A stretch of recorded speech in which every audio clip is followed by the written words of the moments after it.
evening. I already spoke to them this afternoon. They know what I'm going to say.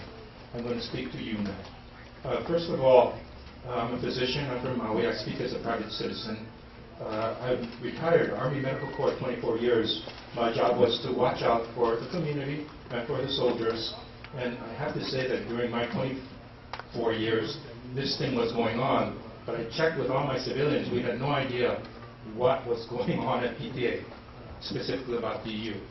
So let's just start. I have to apologize to them. There's a little bit of anger towards them because the Army has frustrated us. The Army has used the NRC's name, whether or not they agree. It says, the Army says it's safe, and NRC, CDC, DOH, all comply. I don't know if you really comply or not, agree or not, but nonetheless, your name was used, and so you're going to get some of that heat just by association.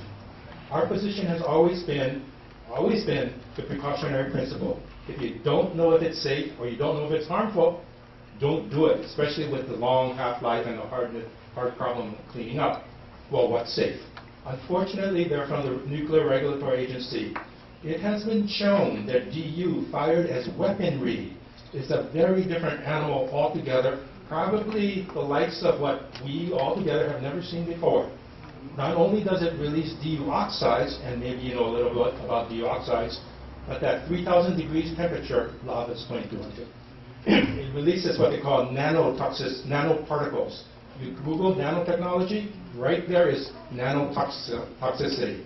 The French believe that that high firing causes minute particles, radioactive or not, of metals, which causes this. So you got that, you got the radiation effect, you got the genetic mutation of the radiation, you have the burns from the radiation, then you have the toxicity itself.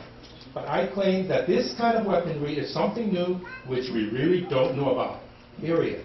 For the last 3 years, the Army head says, you're wrong, Dr. Pang, we do know about this. Whatever the toxicity, the mechanism, chemical, radiologic, nano, whatever, our soldiers were exposed to this in what they call the friendly fire incident.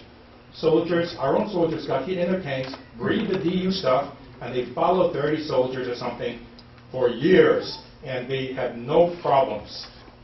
That study has since, they presented this in Waimea, that study has since been shown to be a farce. That's as kind as I can say. Those soldiers developed tumors, both malignant and benign, and when the Army was pressed, why didn't you record this? They said, we didn't think it was related. At the very least, we believe in the precautionary principle. This thing is unknown. There should be a moratorium on all activities so we see what activity causes the monitoring in the air, the water. I'm mostly for air monitoring. And I would like to see persistent air monitoring. Whatever stirs it up, bombing, marching, the Army has to be honest because those types of activities should be suspended.